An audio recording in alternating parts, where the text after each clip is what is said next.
اسلام فطرت کے عین مطابق دین ہے۔ نبی پاک صلی اللہ تعالیٰ علیہ وسلم نے فرمایا ہے کہ میں اخلاق عالیہ کی تکمیل کرنے کے لیے دنیا میں آیا ہوں۔ جتنے اخلاق ہو سکتے تھے، جتنی خوبصورتیاں ہو سکتی تھیں، جتنی اللہ کو محبوب تھیں، وہ ساری میرے نبی کریم نے بیان فرمائی، ساری رسول کریم صلی اللہ تعالیٰ علیہ وسلم نے بیان کر دی ہیں، جتنی خوبصورتیاں ہو سکتی تھیں۔ کچھ لوگ ایسے ہوتے ہیں جو بیچارے بائی نیچر ہی کچھ پریشانیوں کا شکار ہوتے ہیں، اور قرآن مجید نے جو ارشاد فرمایا نا کہ کچھ لوگ نفس کی خواہش کو اپنا خدا بنا لیتے ہیں، تو وہ بلا وجہ بھی بہت ساری باتیں کرتے ہیں جن کا کوئی وجود نہیں ہوتا۔ عورت کو حقوق دلانے کے لیے بہت سارے لوگ بہت ساری غلط باتیں کرتے ہیں۔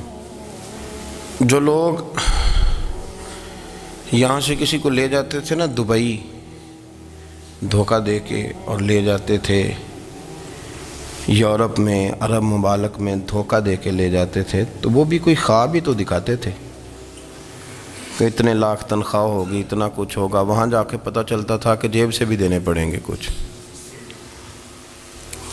بہت سارے لوگ ایسے ہوتے ہیں، وہ سارے خوبصورتی کے نام پر ہی دھوکہ دیتے ہیں۔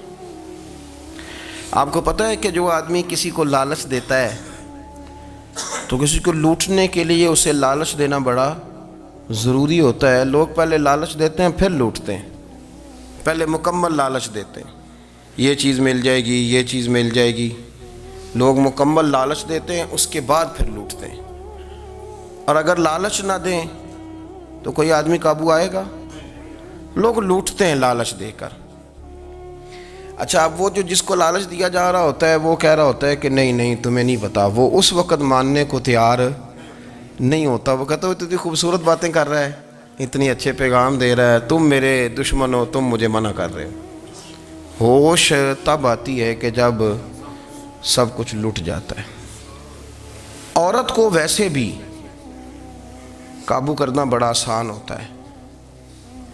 اعلیٰ حضرت بریلوی رحمۃ اللہ علیہ فرماتے ہیں بیٹیاں نازک شیشیاں ہوتی ہیں، ان کو تو ذرا سی چوٹ لگے تو ٹوٹ جاتی ہیں۔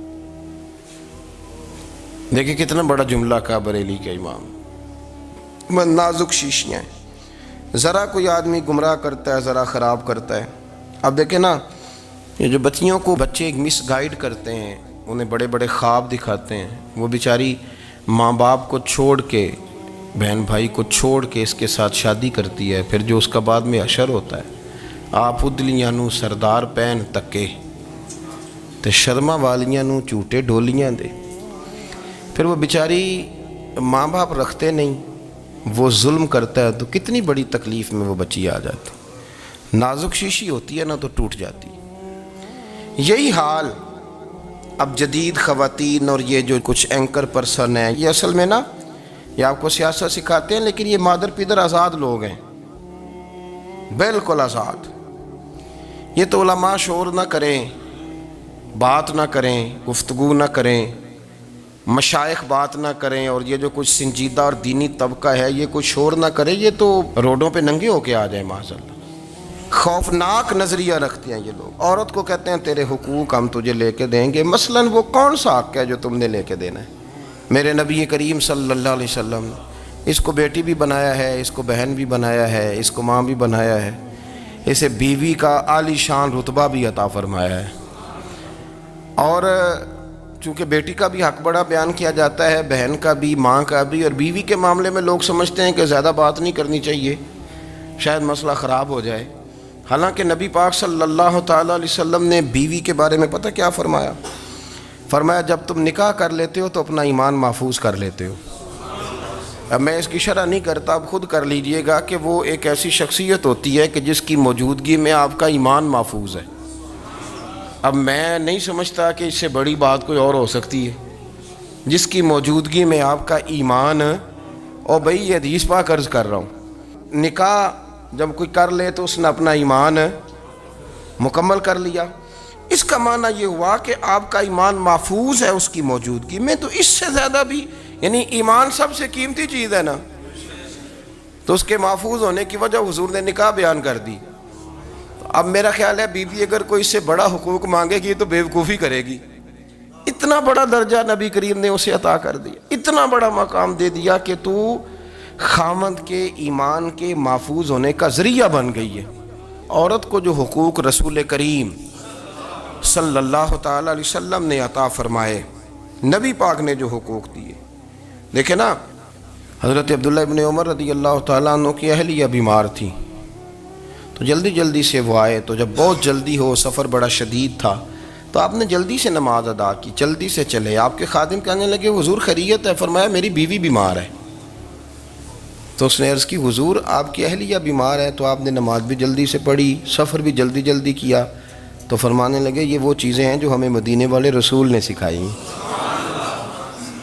آپ اس کیفیات کو سمجھیں کہ حضور صلی اللہ علیہ وسلم نے درس دیا۔ اور پھر ایک اور بہت بڑی بات، یہ فضیلت کسی اور کو نہیں دی، جو عورت کو حضور نے فضیلت دی، یہ فضیلت کسی اور کو نہیں دی۔ کبھی حضور نے فرمایا کہ تمہارا ابا تمہارے ساتھ بہت سخت رویہ کرے تو تم نے اس کو اس سختی پر داد دینی ہے؟ فرمایا چلو اگر وہ زیادتی بھی کرے تو تم نے اس کے ساتھ سلوک اچھا ہی کرنا ہے۔ لیکن آپ ایک بات کو سمجھے نا کہ بچے کے بارے میں، بیٹے کے بارے میں، بیٹی کے بارے میں فرمایا 10 سال کے ہو کے نماز نہ پڑھیں تو سختی کرو، تمہارا ڈنڈا بھی لٹکنا چاہیے۔ بہت ساری جگہوں پہ بہت سارے لوگوں کے لیے سختی کا حکم دیا، لیکن عورت کے لیے حضور نے جو جملے کہے، اصل میں ہم سمجھتے ہیں کہ یہ ایک بات ہے، مشہور ہو گئی ہے روایت حدیث، تو بس اس کے پس منظر پر اور جملوں کے حسن پر شاید معاذ اللہ غور کرنے کی ضرورت نہیں۔ ذرا اس لفظ کی تاثیر پر غور کریں۔ حضور نے فرمایا عورت ٹیڑھی پسلی سے پیدا کی گئی ہے، یہ ٹیڑھی ہے، اس کو سیدھا کرنے کی کوشش کرو گے تو ٹوٹ جائے گی۔ تو حضور پھر ہمارے لیے حکم کیا ہے؟ فرمایا جیسی ہے تم اسی کے ساتھ نبھا کرو۔ آپ سمجھیں کہ اتنا محفوظ حضور نے درجہ دے دیا بی بی کو، اتنا محفوظ کہ فرمایا غلطی بھی ہو تو میرے غلاموں تم اس کے ساتھ نبھا کرو، گزارا کر لو۔ کو کیا اور حق چاہیے عورت کو، جس کو اس کی غلطیوں سمیت نبی پاک نے قبول کرنے کا حکم دے دی کہ اس کی کمزوریوں سمیت قبول کر لو۔ اب اس کو اور کیا، کوئی کمزوریوں سمیت قبول کرتا ہے؟ کبھی آپ دکان پہ بیٹھے ہوں تو آپ کہیں بھی اس میں یہ بھی غلطی، میرے مال میں یہ بھی کمزوری ہے، یہ بھی کمزوری ہے، یہ بھی کمزوری ہے، تو کر لے قبول؟ کرتا ہے کوئی؟ کوئی شخص ایسا ہو جو کسی چیز کی کمزوریاں بیان کر کے کہ اسے قبول کرو؟ پر رسول کریم صلی اللہ تعالیٰ علیہ وسلم نے نا ہمیں سبق دیا، حضور نے ہمیں درس دیا، نبی پاک نے ہمیں پیغام دیا۔ فرمایا یہ ٹیڑھی ہے، سیدھی کرنے کی کوشش کرو گے تو بیچاری ٹوٹ جائے گی، تو اس کے ساتھ نبھا کر جاؤ۔ آپ میری بات کو سمجھیے گا۔ چلیں میں اس پر ایک اور بخاری مسلم کی حدیث پڑھتا ہوں۔ حضرت سلمان فارسی رضی اللہ تعالیٰ عنہ اور حضرت ابو دردہ کے درمیان بھائی چارہ تھا۔ مکے سے مدینے جب لوگ آئے تو حضور نے بھائی بھائی بنایا تھا، ان کے درمیان بھائی چارہ تھا، تو ابھی پردے کی آیات نازل نہیں ہوئی تھیں، تو لوگ ایک دوسرے کی طرف جاتے تھے۔ حضرت سلمان فارسی رضی اللہ تعالیٰ عنہ حضرت ابو دردہ رضی اللہ تعالیٰ عنہ کے گھر میں تشریف لے گئے تو دیکھا کہ ان کی بیوی بڑی غمگین بیٹھی ہیں۔ تو ہم نے فرمایا بہن کیا ہوا؟ تو کہنے لگی تمہارے بھائی کو دلچسپی کوئی نہیں رہی، ہر روز روزہ رکھ لیتا ہے اور ساری رات نفل پڑھتا ہے۔ حضرت سلمان فارسی کہنے لگے ٹھیک ہے کر لیتے ہیں بندوبست۔ نماز دین ہے کہ نہیں؟ دین ہے نا یہ چیزیں۔ لیکن حضرت سلمان فارسی جناب ابو دردہ سے کہنے لگے آج میں نے تیرے گھر میں رہنا رات کو، کیونکہ وہ تو ساری رات نماز پڑھتے تھے، نفل پڑھتے تھے۔ انہوں نے کہا ٹھیک ہے، ایک بستر لا کے بچھا دیا حضرت سلمان فارسی کے لیے۔ سلمان فارسی فرمانے لگے دوسرا بھی لا۔ کہا وہ کیا کرنا ہے؟ فرمانے لگے تو نے بھی سونا ہے، میں نے بھی سونا ہے، تو نے بھی سونا ہے، عشاء پڑھیں گے اور پھر دونوں سوئیں گے۔ کہا میں نے تو نماز پڑھنی ہے۔ فرمایا تہجد کے وقت اٹھ کے پڑھیں گے، اللہ کے رسول بھی رات آخری حصے میں جا کے نماز پڑھتے ہیں۔ ادھر ساتھ سلا لیا، وہ تھوڑی کو دیر سوئے، اب عادت تھی ساری رات اٹھنے کی، ذرا اٹھنے لگے بستر سے تو حضرت سلمان فارسی فرمایا چپ کر کے سو جا، وہ بڑی رات پڑی ہوئی، چپ کر کے سو جا۔ وہ لیٹ گئے، پھر اٹھنے لگے تو فرمایا سو جا چپ کر کے، بڑا ٹائم ہے۔ سحری کے وقت اٹھے، نفل پڑھے، ان کا ارادہ تھا روزہ رکھنے کا، تو فرمانے لگے کل رکھا تھا نا نفلی روزہ؟ جی رکھا تھا۔ پرسوں بھی رکھا تھا، ترسوں بھی رکھا تھا۔ فرمایا آج نہیں رکھنا، آج میں تیرا مہمان ہوں، سارا دن کٹھے مل کے روٹیاں کھائیں گے، آج نہیں روزہ رکھنا۔ سلا دیا۔ اب حضرت ابو درداء رضی اللہ تعالیٰ عنہ کہہ تو کچھ نہ سکے، پر کہنے لگے سلمان تم پتہ تم کیا کر رہے ہو، نہ تم نے مجھے رات اٹھ کے زیادہ نفل پڑھنے دیے، سویرے روزہ نہیں رکھنے دیا۔ تو حضرت سلمان فارسی کہنے لگے کوئی لمبی بات تو نہیں نا، چلتے ہیں نا ابھی فجر میں مسجد نبی میں، تو نبی پاک کو بتاتے ہیں سرکار دو عالم علیہ السلام کی خدمت میں تو اپنی بات کرنا، میں اپنی کروں گا، حضور نتیجے کا اعلان فرما دیں گے، بات طے ہو جائے گی۔ حاضر خدمت ہوئے، عرض کی یا رسول اللہ صلی اللہ تعالیٰ علیہ وسلم یہ ساری رات نفل پڑھتے ہیں، ہر روز روزہ رکھتے ہیں، ان کی اہلیہ غمگین بیٹھی ہیں، حکم فرمائیں۔ تو نبی پاک صلی اللہ علیہ وسلم نے فرمایا پھر ہوا کیا؟ یا رسول اللہ میں نے رات سلایا ہے، سحری میں اٹھایا ہے، سویرے روزہ نہیں رکھنے دیا۔ نبی پاک نے فرمایا سلمان فارسی نے ٹھیک کیا ہے، سلمان فارسی نے ٹھیک کیا۔ پھر حضور نے فرمایا، نبی کریم نے فرمایا ابو درداء تیرے اوپر اگر اللہ کا حق ہے، اس کے رسول کا حق ہے، دین کا حق ہے، تو فرمایا تیری آنکھ کا بھی تیرے اوپر حق ہے، تیرے وجود کا بھی تیرے اوپر حق ہے۔ یہ حضور نے فرمایا تیرے بچوں کا بھی تیرے اوپر حق ہے، تیری بیوی کا بھی تیرے اوپر حق، اس حق کو بھی سمجھے۔ حقوق اللہ بھی ہیں، پر تیری آنکھ کا بھی تیرے اوپر، کیا مانا کہ تیری آنکھ سونا چاہتی ہے تو اسے سلا بھی، تیرے وجود کا بھی تیرے اوپر حق ہے، تو تیرا وجود آرام کرنا چاہتا ہے تو اسے آرام بھی کرا۔ اور پھر وہاں نبی پاک صلی اللہ علیہ وسلم نے فرمایا میں تم سب، سننا یہ لفظ حدیث کے، حضور نے اسی موقع پر فرمایا میں تم سب سے زیادہ اپنے رب کو جانتا ہوں اور میں تم سب سے بڑھ کر اپنے رب سے ڈرتا ہوں۔ حضور فرمانے لگے میں روزہ بھی رکھتا ہوں، افطار بھی کرتا ہوں، یعنی کبھی رکھتا ہوں اور کبھی نہیں رکھتا۔ فرمایا میں نفل بھی پڑھتا ہوں اور اپنی بیویوں کو وقت بھی دیتا ہوں۔ سرکار مسجد میں بھی آتے تھے، نواسوں کے ساتھ کھیلا بھی کرتے تھے، ان کے ساتھ پیار بھی کرتے تھے۔ تو اتنے بڑے حقوق حضور نے بیان فرمائے عورتوں کے کہ تمہاری بیوی کا بھی تمہارے اوپر۔ لو ایک حدیث بخاری کی اور یہاں بیان کر دیتا ہوں۔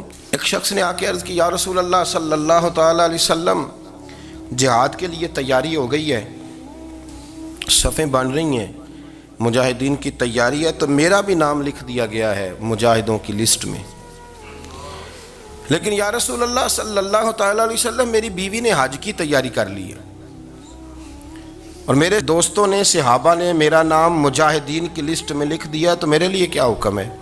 یہ بخاری مسلم ہے۔ تو نبی پاک صلی اللہ تعالیٰ علیہ وسلم نے فرمایا جہاد پہ کوئی اور چلا جائے گا تو بیوی کے ساتھ حج کرنے جا، اسے محرم کی ضرورت ہے، وہ تیرے بغیر کیسے جائے گی؟ مجاہدین کو تو اور مجاہد مل جائے گا، پر تو اپنی بیوی کے ساتھ جانا۔ نبی پاک صلی اللہ علیہ وسلم نے مرد کو محافظ بنایا ہے، عورت کو مرد کا قیدی نہیں بنایا، بلکہ عورت کو حفاظت عطا کی اور مرد کو اس کا محافظ بنایا۔ اب بچیاں آزاد ہونا چاہتی ہیں، اور آزادی بھی وہ والی کہ جو بنیادی طور پر آزادی نہیں، فحاشی ہے۔ میں نے بہت پہلے کہا ہے کہ اسلام بیٹیوں کو قیمتی سمجھتا ہے۔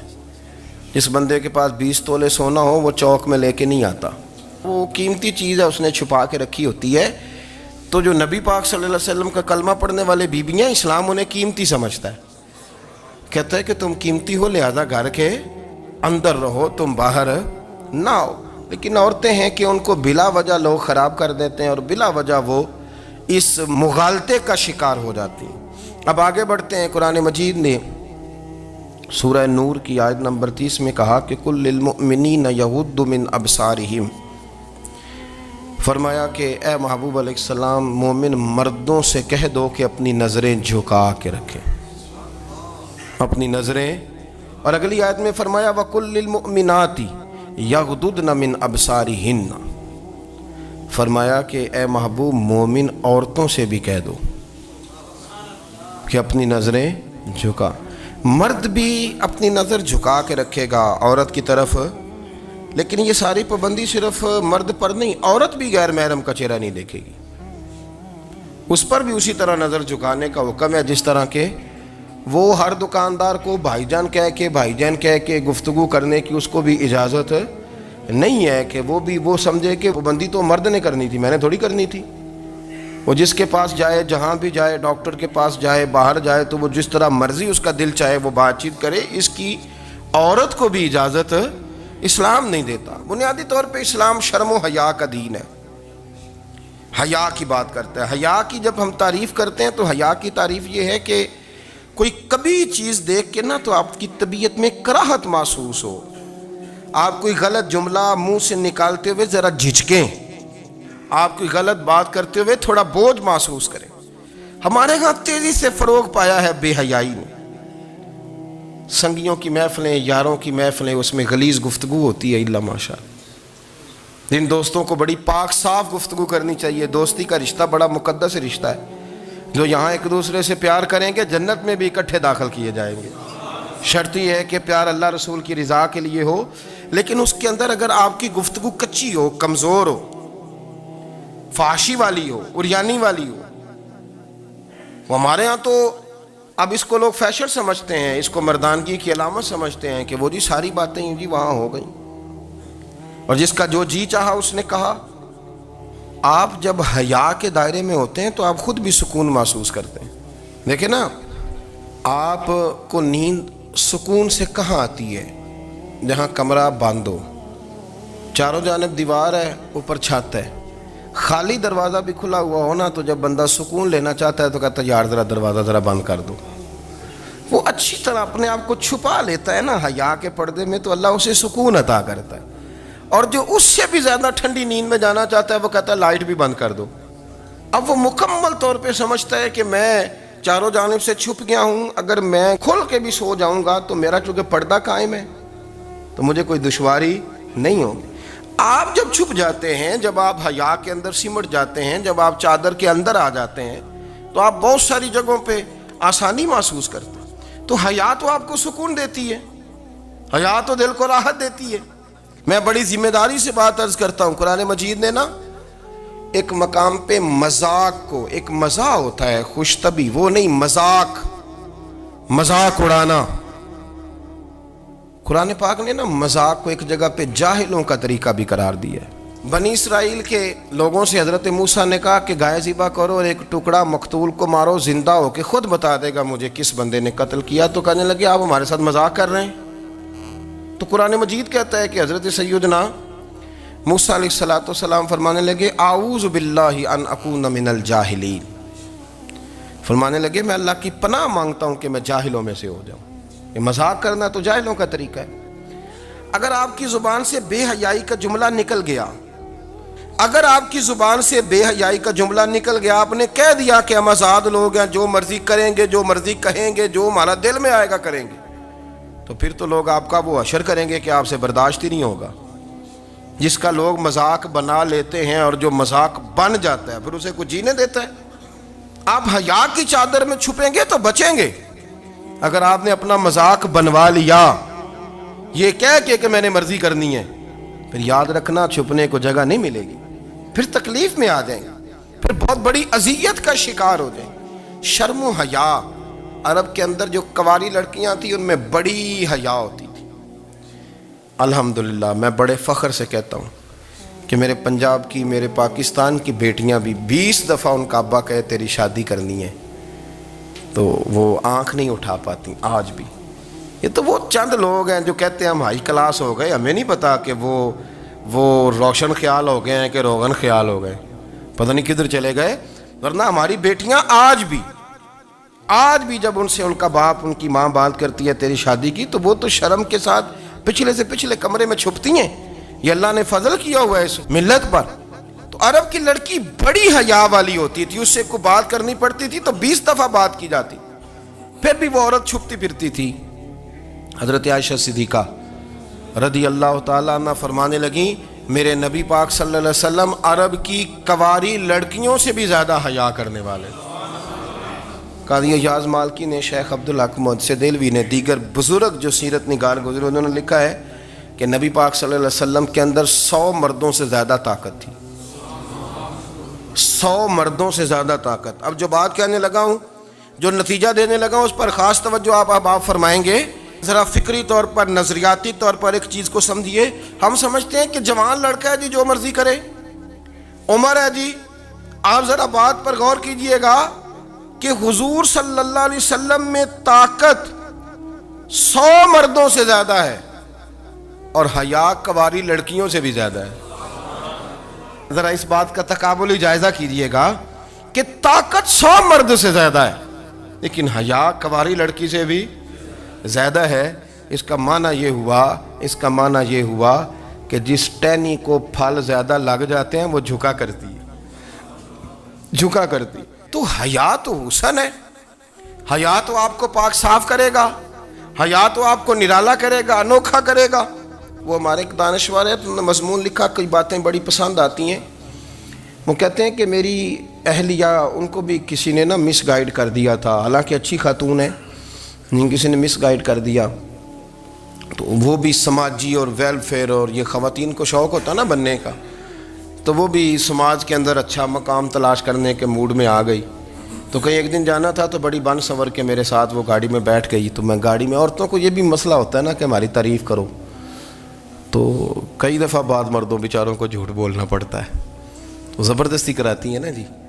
تو اس میں گنجائش بھی دی ہے شریعت نے گنجائش دی ہے کہ کبھی بیوی کو راضی کرنے کے لیے خلاف واقعہ بات کرنی پڑے تو کر لینی چاہیے، تو وہ کراتی بھی ہیں۔ 3 موقع پر خلاف واقعہ بات کرنے کی اجازت ہے، یعنی واقعے کے خلاف بھی آپ بات کر سکتے ہیں، جنگ کے موقع پر 2 لوگوں کو صلح کرانے کے لیے اور بیوی کو راضی کرنے کے لیے کر لیں کوئی ایسی بات، بے شک اپنی طبیعت پہ جبر کر کے کر لیں، گنجائش ہے، اجازت ہے۔ تو وہ کہتے ہیں جب وہ گاڑی میں میرے ساتھ بیٹھی بن سنور کے، تو وہ تقاضا کرنے لگی کہ میں نے بڑے اچھے کپڑے پہنے ہیں پر آپ نے توجہ نہیں کرائی۔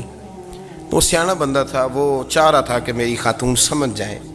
وہ کہتے ہیں مجھے پتہ تھا کہ بیچاری مس گائیڈ ہو گئی ہے، دل کی بڑی اچھی ہے، سیاਣੀ ہے، لیکن اس کو کچھ خواتین نے، کچھ لوگوں نے مل کے اس کو ذہن غلط کر دیا ہے کہ سماج میں نکلو، باہر جاؤ، کام کرو، فلاں کرو، اپنی مرضی سے جیو۔ تو میرے ساتھ گاڑی میں بیٹھی کہیں جانے کے لیے، تو مجھ سے کہنے لگی کہ آپ نے میری طرف توجہ ہی نہیں کی، آپ نے کوئی ذکر ہی نہیں کیا کہ میں کیسی لگ رہی ہوں۔ تو وہ کہتے ہیں میں نے اسے کہا کہ اگر تو ناراض نہ ہو تو پھر میں صحیح والی تعریف کر دوں۔ تو اس نے کہا کہ آپ کر دیں۔ تو کہتے ہیں میں نے درد سے اور خلوص سے اپنی بیوی سے کہا، خلوص کے ساتھ میں نے کہا میں تو روز گھر ہوتا ہوں، روز شام کو گھر ہوتا ہوں، اگر تو میرے لیے تیار ہوتی تو میں تیری تعریف کرتا، لیکن آج تو باہر جانے کے لیے تیار ہوئی، تو پھر ان سے تعریف کی امید رکھ جن کے لیے تو نے تیاری کی ہے۔ میرے لیے تیاری کرتی تو میں تو ہر شام تیرے پاس ہوتا ہوں۔ کہتے وہ میرے لفظوں میں درد تھا تو وہ بھی رو پڑی، وہ کہنے لگی آپ گاڑی روک دیں، مجھے باہر جا کے کسی کو راضی نہیں کرنا، میں نے اسے راضی کرنا ہے جس کو رب کریم نے میرا شوہر بنایا ہے اور میرے لیے منتخب کیا ہے میرے ماں باپ کو، میں واپس لوٹتی ہوں۔ یہ ایک پہلو ہے سلگتا ہوا، اس کو سمجھا جائے۔ رسول کریم صلی اللہ علیہ وسلم عرب کی کواری لڑکیوں سے زیادہ حیا والے تھے، کواری لڑکیوں سے زیادہ حضور حیا فرمایا کرتے تھے۔ جب خانہ کعبہ کی مکہ شریف میں تعمیر ہو رہی تھی نا، اہل عرب اس کو تعمیر کر رہے تھے، تو نبی پاک صلی اللہ علیہ وسلم اپنے چچا حضرت عباس کے ساتھ خانہ کعبہ کی تعریف میں مصروف تھے۔ تو عرب کے لوگ چونکہ لمبا کرتا پہنتے تھے پیروں تک، تو نیچے اگر کسی وقت کوئی چیز نہیں بھی ہوتی تھی تو کسی کو وہ نظر نہیں آتی تھی، چونکہ پردہ رہتا تھا، ایک لمبا کرتا پہنا ہوا ہوتا تھا۔ تو جب بچے، سرکار کی عمر مبارک بھی ابھی تھوڑی تھی، تو اس طرح بچے جب نکلتے تو وہ کئی دفعہ اپنی تہمت اتار دیتے نیچے سے، اور کوئی مزدوری کرنے لگتے تو 3-4 طے کر کے تہمت کی کندھے پہ رکھ لیتے، جس طرح کبھی دیہاتوں میں لوگ کپڑا سر پہ رکھتے تھے کہ اوپر اگر کوئی وزنی چیز رکھیں گے تو وہ تکلیف نہیں دے گی۔ نبی پاک صلی اللہ علیہ وسلم بھی سب لوگوں کے ساتھ خانہ کعبہ کی تعمیر میں شامل تھے۔ تو حضرت عباس رضی اللہ تعالیٰ عنہ نے کہا حضور سے، ابھی اللہ نے نبوت بھی نہیں فرمایا تھا، بھتیجے آپ بھی تہمت اتاریے، یہ صحیح مسلم میں حدیث موجود ہے، اور اس کو کندھے پہ رکھ لیجیے، آپ اینٹیں اٹھا کے لا رہے ہیں تو ذرا آپ کو تکلیف نہیں ہوگی۔ تو سرکار دو عالم صلی اللہ علیہ وسلم سے یہ بات کہی، اور پھر جلدی سے حضور کی تہمت کو نکال کے حالانکہ لمبا کرتا پہنا ہوا ہے، تو وہ جیسے ہی ان کے کندھے پہ رکھا اینٹیں رکھنے کے لیے، تو سرکار تو زمین پہ گر گئے، بے ہوش ہو گئے، آنکھیں آسمان کی طرف، اور پھر حضور پکار رہے ہیں آزاری آزاری آزاری، میرا تہمت دے دو، میرا تہمت دے دو۔ کبھی کوئی شخص اس وجہ سے بھی بے ہوش ہوا ہے کہ میرے وجود سے کپڑا اتر گیا ہے، حالانکہ سرکار پر وہ بے ہوشی بھی نبی پاک کا وہ جو غلبہ ہے شرم و حیا کا، اس کی وجہ سے ہوا، ورنہ تو حضور فرماتے ہیں کہ میری آنکھیں سو جاتی ہیں، دل تو میرا اس عالم میں بھی جاگتا رہتا ہے۔ تو سرکار زمین پہ تشریف لے آئے، آنکھیں میرا طامت دے دو، میرا طامت دے دو. تو جلدی سے انہوں نے طامت دیا تو حضور نے باندھ لیا. پھر طبیعت مبارک میں تسلی ہوئی. یعنی ہم اس رسول کے غلام ہیں کہ جن کے تو وجود سے کپڑا اتر جائے تو حضور برداشت نہیں کرتے، قبول نہیں فرماتے، تکلیف شروع ہو جاتی. لیکن